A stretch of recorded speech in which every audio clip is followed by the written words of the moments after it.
Jusque-là, je n'aimais vraiment pas l'Apple Watch Ultra. L'an dernier, j'avais mis la main sur la Ultra uniquement pour la tester, sans trop de raison, sans trop de besoin. Donc oui, j'avais vu que c'était un bel objet, mais comme quand tu conduis une Jeep dans les rues de Paris, j'avais pas compris le truc, l'intérêt. Et en découvrant cette deuxième génération, je me rends compte que j'avais tort. Mais en vrai, c'était logique que je comprenne pas, et ça c'est parce que la démarche de design de l'Apple Watch Ultra est assez singulière chez Apple, et il faut qu'on en parle. Vous regardez Night-Tech, c'est Thomas, et aujourd'hui on parle du design derrière l'Apple Watch Ultra 2, tout de suite après un mot de notre sponsor, NordVPN.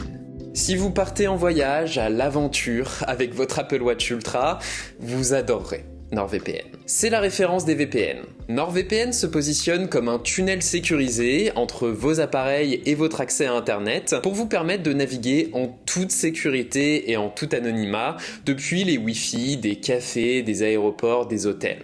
Ça apporte énormément de tranquillité d'esprit et en plus, ça vous permet même à l'étranger de continuer d'accéder à l'intégralité de l'internet français et au catalogue des plateformes de streaming, ou alors à l'inverse, d'accéder au catalogue étranger depuis la France. Et bien sûr, la particularité de NordVPN, c'est que ce n'est pas qu'un VPN justement. Pour assurer votre sécurité, ils vont beaucoup plus loin en intégrant aussi des outils comme Threat Protection contre les virus et compagnie, ou encore Dark Web Monitor pour identifier les fuites de données sur le dark web.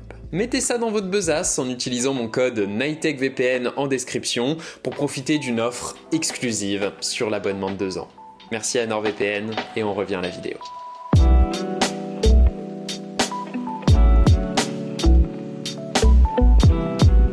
C'est la première fois que je fais ce format sur la Ultra, on va donc reprendre un peu les bases ici. L'Apple Watch Ultra 2, c'est une évolution extrêmement légère, pour ne pas dire marginale, de l'original. Il n'y a même pas de nouveauté sur la partie santé, en fait. On retrouve son énorme boîtier en titane, résistant au choc et d'une légèreté étonnante. Bon, ça fait quand même le poids de 2 Apple Watch de 41 mm en aluminium, mais ça se porte. Et surtout, on retrouve encore les lignes si particulières de la Ultra. Le design, c'est beaucoup plus que ça, mais d'un point de vue purement forme, j'adore les lignes qu'Apple a données à la Ultra. Oui, quand tu t'attardes sur les détails, c'est vrai qu'elle paraît très différente de la classique. Plus affirmée, plus masculine diront certains, avec des arêtes plus saillantes, avec une résistance à l'immersion jusqu'à 100 mètres de profondeur, avec une excroissance sur le côté qui protège sa couronne plus grande et maniable et son bouton poussoir. Mais la subtilité que je trouve intéressante, c'est que malgré tout ça, ça reste clairement une Apple Watch. Du coin de l'œil, quand tu t'arrêtes pas sur l'objet, que tu regardes simplement la personne, tu reconnais tout simplement la forme caractéristique de cette montre. J'admire beaucoup cet équilibre. Pour moi, c'est le signe d'une refonte réussie. Oh, et puis l'Apple Watch Ultra, c'est aussi un coloris signature, orange international, qui est en fait un standard, utilisé notamment dans l'industrie américaine, pour faire en sorte qu'un objet ou une construction se distingue clairement de son environnement. Comme quoi, la Ultra se démarque, et c'était le but recherché. Parce que oui, un bon redesign, ça ne doit pas se faire sans raison pour introduire artificiellement de la nouveauté, mais ça doit se faire pour permettre à l'objet de mieux répondre aux problèmes qu'il entend résoudre. Et ce qu'il faut noter avec l'Apple Watch Ultra, c'est que c'est carrément pour répondre à un problème différent, rencontré par un public différent.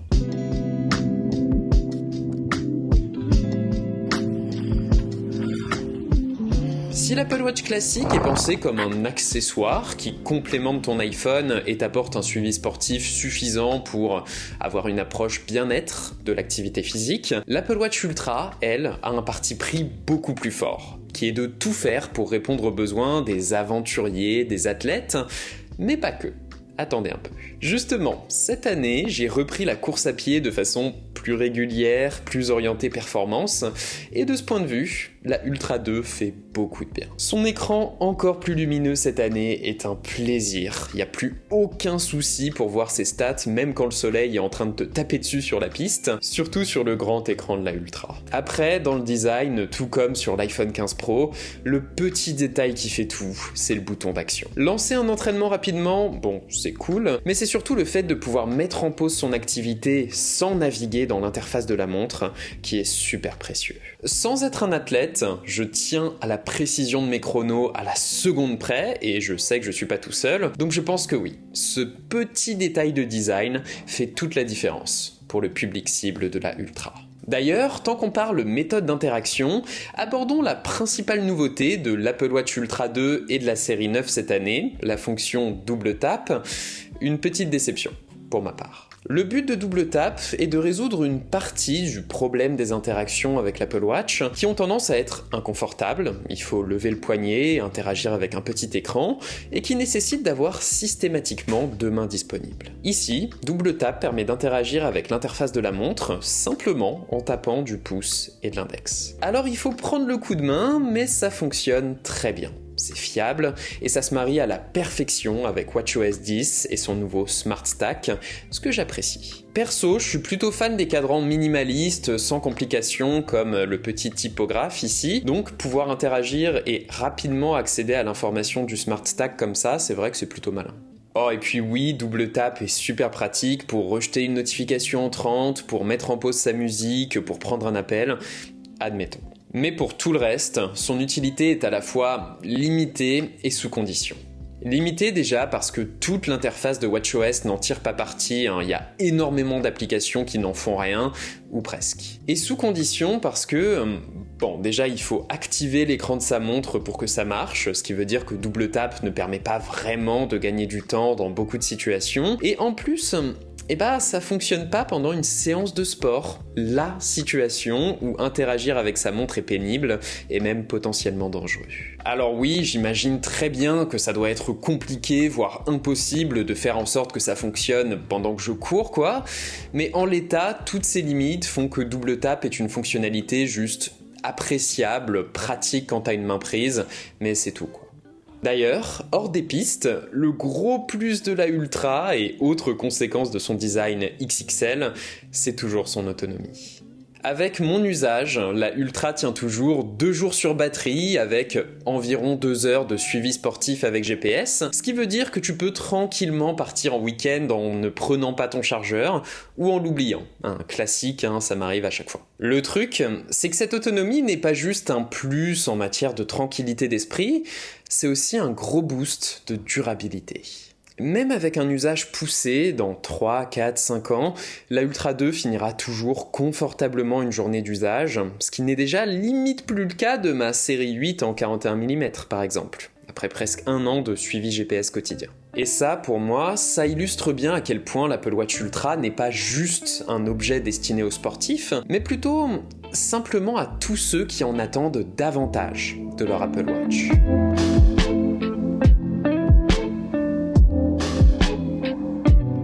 La Ultra est née du parti pris que certains profils d'utilisateurs, dont font partie les athlètes, ne comptent pas sur leur montre uniquement comme un accessoire, un complément de leur téléphone, mais comme un appareil à part entière. C'est ce qui explique non seulement la recherche de plus d'autonomie, mais également ce qui explique que l'Apple Watch Ultra soit simplement une montre plus imposante. C'est pour ça qu'elle est revêtue d'un écran de 49 mm qui permet vraiment de s'en servir comme d'un appareil et qui rend les interactions avec elle plus simples, chose qui est également permise par un autre détail de design qui est l'absence de courbure de son écran. Ça rend beaucoup plus confortable le fait de suivre un tracé GPS ou d'écrire un message, par exemple. Sur une Ultra, c'est pas une expérience agréable non plus, ça reste une montre, mais ça se fait. Cet écran permet aussi simplement de rendre WatchOS 10 plus agréable à l'œil, et c'est là qu'on profite le plus de la nouvelle puce S9 de l'Apple Watch Ultra 2.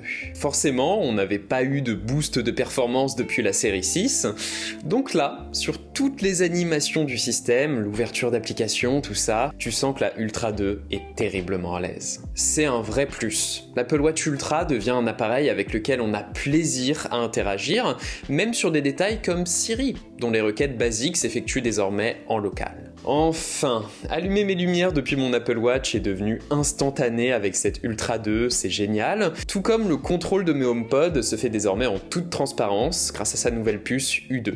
Plutôt cool. Très sympa tout ça. L'Apple Watch Ultra 2 réussit à répondre un peu mieux aux besoins de ce nouveau public de l'Apple Watch, tout en le faisant pour légèrement moins cher. Mais si Apple réussit à contenter ce nouveau public, il faut garder en tête que c'est toujours en éloignant la Ultra du public original de l'Apple Watch. À l'usage, je ne pense pas que tout le monde apprécie le fait d'avoir un énième appareil accroché à son poignet. Je sais pas si c'est un rôle souhaitable pour une montre connectée de devenir un espèce de smartphone bis plutôt qu'un accessoire discret du quotidien. C'est subjectif au final, bien sûr. Tout dépend de votre profil. À mon sens, c'est ce qu'il faut comprendre avec cet Apple Watch Ultra 2, et c'était mon erreur de l'an dernier. L'Apple Watch Ultra a beau être un bijou, ça a beau être la plus capable des Apple Watch, la plus haut de gamme tout simplement, ça n'en fait pas nécessairement celle qu'il vous faut. C'est à vous de voir quels sont vos besoins et surtout quelle vision de l'Apple Watch est la vôtre. Plutôt appareil ou accessoire.